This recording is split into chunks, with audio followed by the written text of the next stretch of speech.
শুভ সকাল বন্ধুরা। আজ 26শে আগস্ট, আজ হলো সোমবার। এই মুহূর্তে ঘূর্ণিঝড় আসনা ধেয়ে আসছে এবং বঙ্গোপসাগরে তৈরি হতে পারে এই ঘূর্ণিঝড়। কতটা সত্য এবং কোন পথে এগোবে এই ঘূর্ণিঝড় তা নিয়ে আমাদের আলোচনা থাকবে। আবহাওয়ার গুরুত্বপূর্ণ আপডেট পাওয়ার জন্য চ্যানেলটিকে সাবস্ক্রাইব করুন। এই মুহূর্তে 29 তারিখ বৃহস্পতিবার দুপুর 3টে নাগাদ একটি সুস্পষ্ট নিম্নচাপ থেকে সাধারণ ঘূর্ণিঝড়ে পরিণত হচ্ছে মধ্য বঙ্গোপসাগরে, যেটা আমরা দেখতে পাচ্ছি। এরপরে পরিস্থিতি আরও খারাপ হবে এবং শক্তিশালী ঘূর্ণিঝড় হিসেবে অবস্থান করবে এটা উত্তর মধ্য বঙ্গোপসাগরের খুব কাছে। এবং 30 তারিখের পর থেকে এই নিম্নচাপের প্রভাব বা প্রকোপ পড়তে শুরু করবে এবং 31 তারিখের পর এই নিম্নচাপের ল্যান্ডফল হবে বাংলাদেশের কলাপাড়া, খেপুপাড়ার দিকে এবং মহেশখালীর দিকে। এটা একটা সম্ভাব্য গতিপথ বা সম্ভাব্য ল্যান্ডফল যেটাকে আমরা বলে থাকি।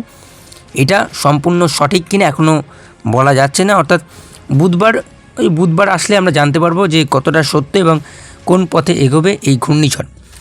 তবে এখনও যতটা জানা যাচ্ছে এই ঘূর্ণিঝড় সুস্পষ্ট নিম্নচাপ থেকে ঘূর্ণিঝড়ে পরিণত হবে এবং এর ল্যান্ডফল যেটা হবে সেটা হচ্ছে বাংলাদেশের উপকূলের খুব কাছে এবং এর প্রত্যক্ষ প্রভাব পড়বে পশ্চিমবঙ্গে এবং পাশাপাশি বাংলাদেশে।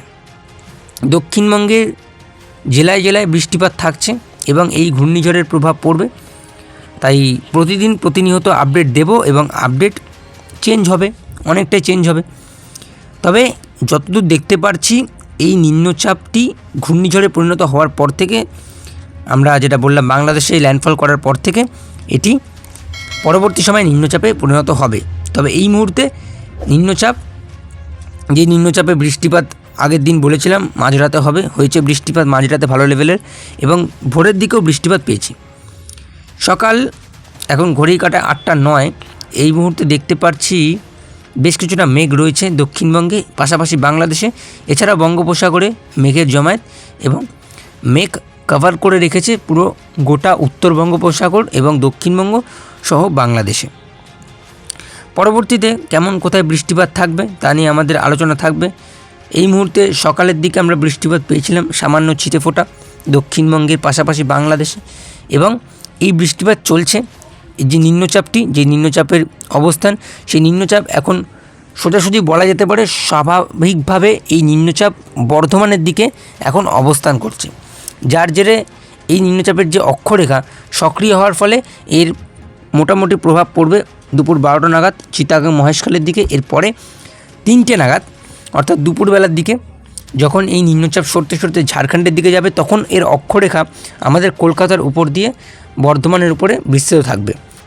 তারপর এর প্রভাব পড়বে বিশেষ করে দক্ষিণবঙ্গের জেলায় জেলায়, বর্ধমানের কাছাকাছি কোলাঘাট, এছাড়াও কলকাতার পাশাপাশি সব জেলাতেই, উত্তর 24 পরগনা, দক্ষিণ 24 পরগনা, হাওড়া, হুগলি সব জেলাতেই। বাকি মধ্যরাতে যখন এই নিম্নচাপটি অনেকটা সরবে, তাও এই অক্ষরেখা বিস্তৃত থাকবে নদিয়ার উপর দিয়ে বর্ধমানের উপরে, যার জেরে দুর্গাপুর, বাঁকুড়া, পুরুলিয়া, এছাড়াও নদিয়া, কলকাতা এবং উত্তর 24 পরগনায় ভোরের দিকে কাল ভোর রাতে ভালো বৃষ্টি রয়েছে। এবং মূলত যখন নিম্নচাপটি আরও ক্রমশ সরতে থাকবে, ঝাড়খণ্ড থেকে বিহারের দিকে যাবে, তখন হয়তো আবহাওয়ার উন্নতি আমরা লক্ষ্য করতে পারবো। ঠিক আর কিছুদিন পরেই বৃহস্পতিবার নাগাদ আমরা মধ্য বঙ্গোপসাগরে সেই নিম্নচাপ এবং পরবর্তীতে সেই নিম্নচাপ থেকে ঘূর্ণিঝড় আসনার একটা সম্ভাবনা বা সম্ভাব্য গতিপথ আমরা লক্ষ্য করতে পারছি।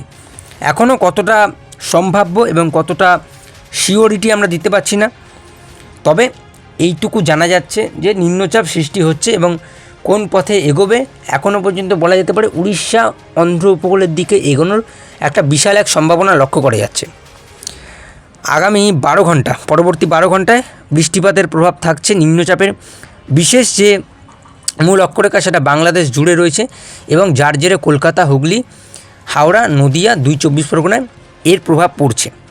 এছাড়াও আগামী 24 ঘন্টায় যদি দেখতে পারি, সেইখানে বৃষ্টিপাত রয়েছে বেশ কিছু জেলায়, যেমন কলকাতার পাশাপাশি হুগলি, হাওড়া, নদিয়া এবং উত্তর 24 পরগনা, এছাড়াও বাঁকুড়া, বীরভূম, এই জেলাগুলিতে ভারী বৃষ্টি এবং অতি ভারী বৃষ্টির সম্ভাবনা রয়েছে বাংলাদেশের পিরোজপুর, বরিশাল, খুলনা, লালমোহন, মাঠবেড়িয়া।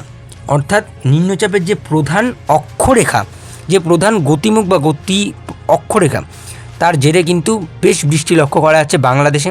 এবং বাংলাদেশে আমরা হাল জানি যে বন্যা পরিস্থিতি।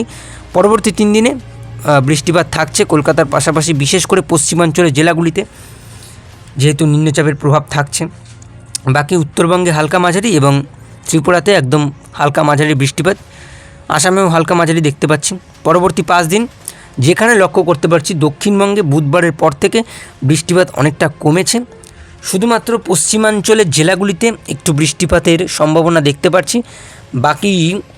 বাকি বৃষ্টিপাত সব জেলাতেই রয়েছে, কোথাও হালকা মাঝারি, কোথাও ভারী। তবে উত্তরবঙ্গে বৃহস্পতিবার শুক্রবারের পর থেকে, অর্থাৎ যে নিম্নচাপটি সৃষ্টি হচ্ছে ওর পর থেকে বৃষ্টিপাত বাড়তে পারে। পরবর্তী 10 দিন যেখানে নিম্নচাপের আপডেট ছাড়া দক্ষিণবঙ্গে বৃষ্টিপাত লক্ষ্য করা যাচ্ছে অতি সামান্য বুধবারের পর থেকে। এবং বাংলাদেশেও বৃষ্টিপাত লক্ষ্য করা যাচ্ছে অতি সামান্য, একদম অতি সামান্য। তবে বিশেষ করে উত্তর পূর্বাঞ্চল বাংলাদেশের সিলেট, সেখানে ভালো বৃষ্টি। এছাড়াও উত্তরবঙ্গে শিলিগুড়ি, আলিপুরদুয়ার, কোচবিহার যেই সব জেলাগুলি আছে সেই সব জেলাগুলিতে বৃহস্পতিবারের পর থেকে বৃষ্টিপাত বাড়ার একটা প্রবল সম্ভাবনা আমরা দেখতে পারছি। এই তো ছিল বৃষ্টিপাতের পরিমাণ। আর আমরা নিম্নচাপের আপডেটও দিলাম, ঘূর্ণিঝড় পরিণত হতে পারে সেই আপডেটও দিলাম। এবং ঘূর্ণিঝড় যেটা পরিণত হবে, আবারও বলছি, মধ্য বঙ্গোপসাগরে। এখনও পুরোপুরি শিওর না যে ঘূর্ণিঝড়ে পরিণত হবে কি না, তবে এটা সম্ভাব্য ঘূর্ণিঝড়ের যে ল্যান্ডফল বা গতিবেগ বা গতি প্রক্রিয়া কেমন থাকছে আপনাদের বললাম। এর যে গতিবেগ থাকতে পারে 70 থেকে 80, খুব জোর হলে 90 কিলোমিটার কাছাকাছি, এবং ঝাপটা থাকবে 100 কিলোমিটার কাছাকাছি। এর বেশি ভয়াবহ ঘূর্ণিঝড় আমরা দেখছি না। এবং সেপ্টেম্বর মাসে ঘূর্ণিঝড় বেশিরভাগ আমরা সমুদ্রেই তার গতিবেগ বা গতি প্রক্রিয়া শেষ হয়ে যায়, আমরা এটা জানি। তবে আজ বেশ কিছু জেলায় হলুদ সতর্কতা বৃষ্টিপাতের লক্ষ্য করা যাচ্ছে, বিশেষ করে দক্ষিণ 24 পরগনা, বর্ধমান জেলাগুলিতে। এবং এছাড়াও হুগলি জেলার 2-1 জায়গায় বৃষ্টিপাতের হলুদ সতর্কতা আমরা লক্ষ্য করতে পারছি। এছাড়াও যদি সরাসরি যাই, বাঁকুড়া, পুরুলিয়া ও উত্তর 24 পরগনা পাশাপাশি জেলাগুলিতেও বৃষ্টিপাতের প্রভাব থাকছে। ত্রিপুরার বেলোনিয়ার দিকে বৃষ্টিপাতের কমলা সতর্কতা এবং হলুদ সতর্কতা রয়েছে কুমারঘাট, ধর্মনগরের খুব কাছাকাছি। অর্থাৎ বৃষ্টিপাতের যে প্রভাব বা প্রকোপ এখনও শেষ হয়নি, নিম্নচাপের প্রভাব পড়ছে জেলায় জেলায়। আগামী দিনের আপডেট নিয়ে আবারও আসবো, তাই এখনও বলছি, চ্যানেলে যদি নতুন হয়ে থাকেন চ্যানেলটি সাবস্ক্রাইব করবেন। আপডেট ভালো লাগলে লাইক করবেন। আজ এই পর্যন্তই, সবাই ভালো থাকবেন, সুস্থ থাকবেন, টাটা।